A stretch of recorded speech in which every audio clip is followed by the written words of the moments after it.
Hey, it's Ryan from All Forest Foods. In today's video, I'm going to show you how to make the traditional preparation of the goji fruit. I'm also going to tell you why you would be interested in learning how to make the traditional preparation and using the traditional preparation. Goji has come at a little bit of a cost in our society. 10 years ago, it wasn't on our radar at all. And within those 10 years, there's been a huge blossoming of the availability of goji. And now we can find it pretty much anywhere. We could find all types of different forms of it. We can find juices of it at the health food store. We can find it mixed in with trail mixes. And it's become very ubiquitous in the health food community. But I think that this has come at a bit of a cost, right? Because goji is such a powerful food. It's such a powerful phytomedicine. And its ubiquitousness has made us almost lose sight of it. We've stopped coming to the goji for answers to our questions. So while on one hand it's great that the availability of it is so huge, on the other hand we've stopped seeing it as this very important resource. The goji has a few very well-known effects on the body, right? We all know that it's great for the eyesight. We know that it's strong anti-aging effects on the body. We know that it's good for libido. We know that it's good for sleep. And we've identified a few different pathways that it's responsible for this. Like, for instance, it's very high in vitamin A. We know that vitamin A is important for the eye, so we just think that that's why it's good for our eyes. But the most powerful effect that goji really has on the body is that it's an endocrine food, that it can restore the glands that make up the endocrine system and can actually bring them back from an atrophied state. And that is really the root of the powerful effect of goji berry.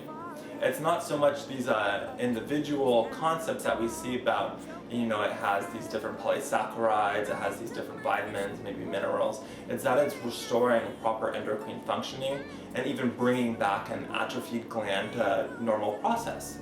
And it does this for every single gland in the body.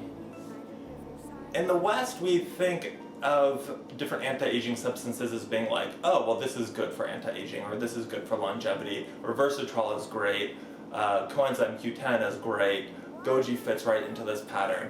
In traditional Chinese medicine and classical Chinese medicine, we see the goji a little bit different. We see the goji as being a very strong kidney yin tonic. It restores our kidney essence, right? And in Chinese theory, that kidney essence is really our root. It's our fountain of youthfulness, of longevity, of health. By restoring that, we restore those different aspects, right? We restore our health, we restore our longevity, we restore our vitality or youthfulness. And it does that, right, by strengthening the kidney yin essence. But in delving a little bit deeper into goji, what we start to root out are its powerful effects, like I mentioned, on the endocrine system. And most importantly, it has a very powerful regenerative effect on the pineal gland. The pineal gland is a very elusive gland, and if you start doing research on it, you're going to find a lot of information. And I'm going to say this, a lot of the information is speculation or downright wrong. We know a few things about the pineal gland, and we know a lot of things that philosophers have given us about the pineal gland. We know scientifically that the pineal gland secretes melatonin, and we also know that it secretes pinoline. Pinoline is a substance that we don't know a whole lot about. We do know that it's a very potent free radical scavenger, which is very important in keeping the body young and healthy. We also know that pinoline is a strong MAOI. It's equivalent to taking an exogenous, an outside source of MAOI. What is that? It's a strong antidepressant, and it's probably why a lot of people feel happier, a little bit elevated after they eat a handful of goji berries. It's probably also why traditionally the goji was also known as the happiness fruit. There are huge festivals in regions of China devoted just to the goji berry. Now, in looking at the pineal gland and the effects on the body, right, so we know that it's responsible for melatonin. We know that it secretes this kind of unknown substance called pinoline. In animals, we can see that the pineal gland is responsible for hibernation It's responsible for proper sexual development. It's responsible for metabolism, and it's also responsible for how animals breed only in certain parts of the year. We don't know a lot about how those things play out in the human body, but by extrapolation we can begin to piece some different things together about the pineal gland and about our human physiology. Another thing about the pineal gland that gets a lot of attention is this theory or this myth that the pineal gland produces DMT. We don't know that it does this for sure. What we do know is that DMT is almost identical to melatonin and serotonin as far as chemical structure goes. We also know that for some of the other chemical building blocks of DMT, they're present in the pineal gland, but we don't know whether or not the pineal gland actually produces DMT. The other thing about the pineal gland is that in most adults, by the age of 40, it has completely calcified. People don't know why it does this, but we know that it stops working once it's calcified. There are a lot of theories that it could be the fluoride in our water, because the fluoride has become so pervasive in our environment, in our toothpaste and our water. We're getting these doses of fluoride all the time, and a lot of people think that it's those doses of fluoride that are calcifying the pineal gland. We don't know that for sure, but we know that it calcifies in adults, and we know that the calcification stops the healthy functioning of the pineal gland. So it's in our best interest to learn how to decalcify, to restore and regenerate the pineal gland, and that's where the Goji comes in. So what we've learned so far is that the pineal gland secretes melatonin. Melatonin is important for sleep, and the Goji berry improves sleep. Everyone that uses Goji will tell you, my sleep gets so much better, I have better dreams, I can remember my dreams, I'm sleeping like I've never slept before, I'm sleeping like how I slept when I was young, right? So that's the clinical proof, right, through experience proof of the powerful effect of Goji on restoring, decalcifying, restoring, and regenerating the pineal gland. But to really have the total effect of the Goji berry, to really get all of the active properties from it, we need to learn how to make the traditional preparation from it. It's not enough just to eat a handful here or there, mixed in with a chocolate bar or some trail mix. We really have to make the traditional Chinese preparation of Goji berry. It's a very simple preparation and requires a tiny amount of work, but it makes it so we're able to get all of those benefits, all of the regenerative components of the Goji berry. So I'm just going to show you how to do that.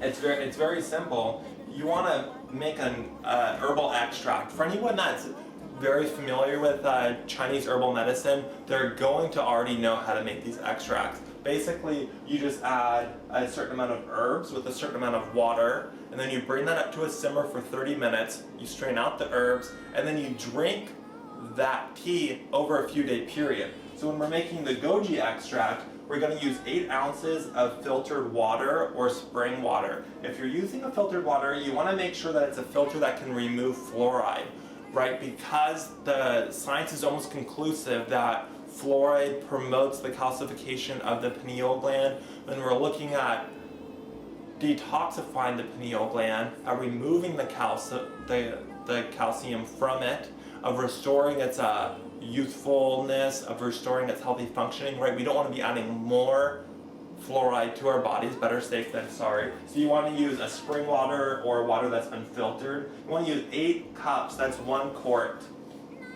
So what we're going to do is we're just going to add 1 quart to my crock here. And then 1 cup of Goji berries. So that's real easy to remember. 1 quart of water, or 8 cups, and 1 cup of Goji berry.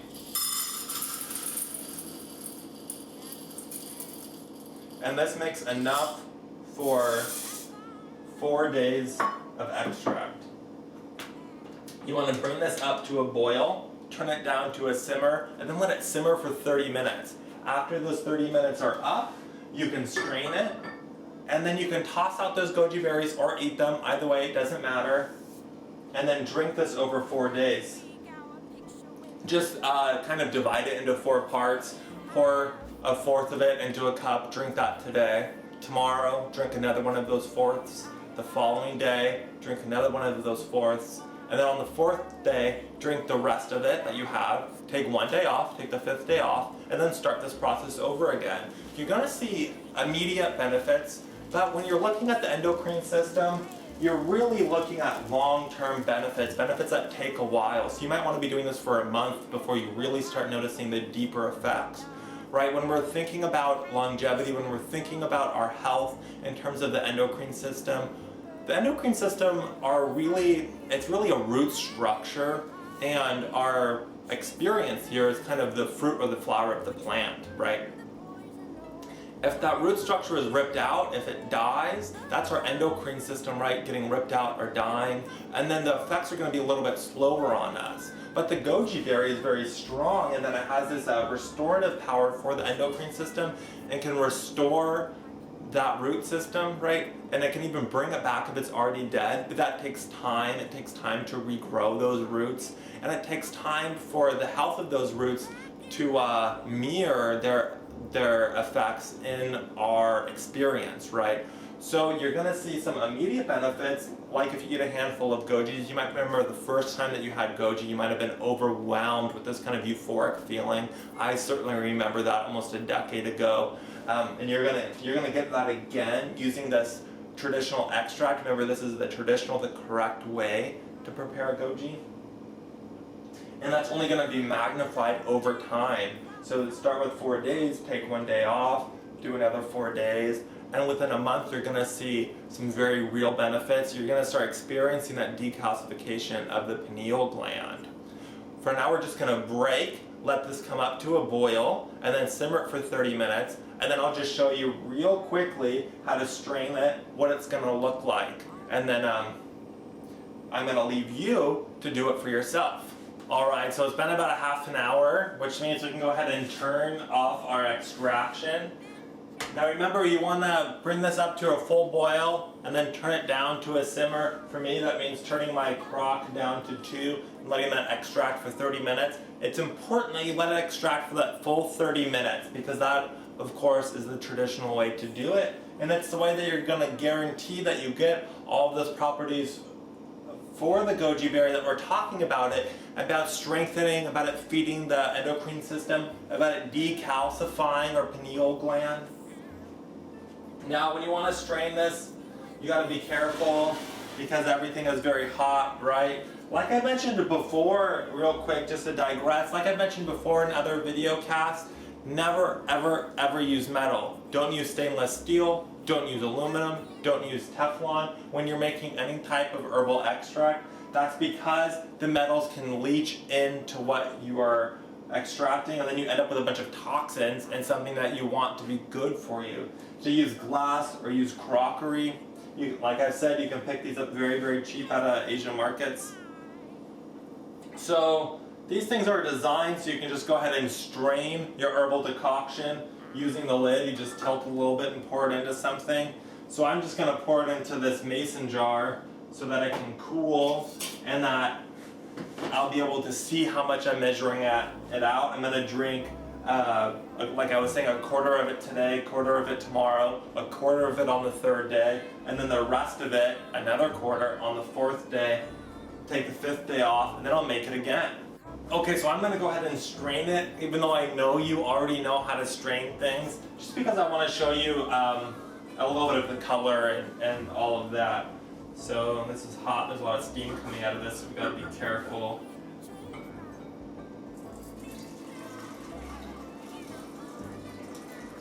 And if you let a couple goji berries slip by, there's definitely no problem there.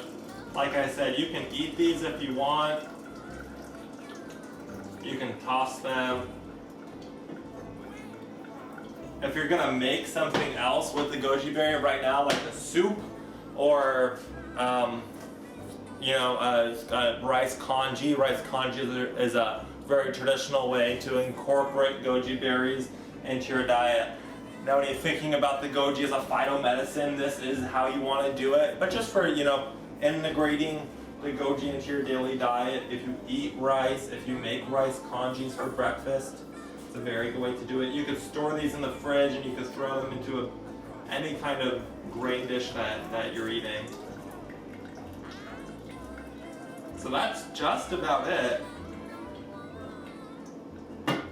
That's everything. Now check out the color of this. You can see it has a very, very rich color, and this is the medicinal brew. This is what you're after for endocrine restoration, for decalcifying the pineal gland.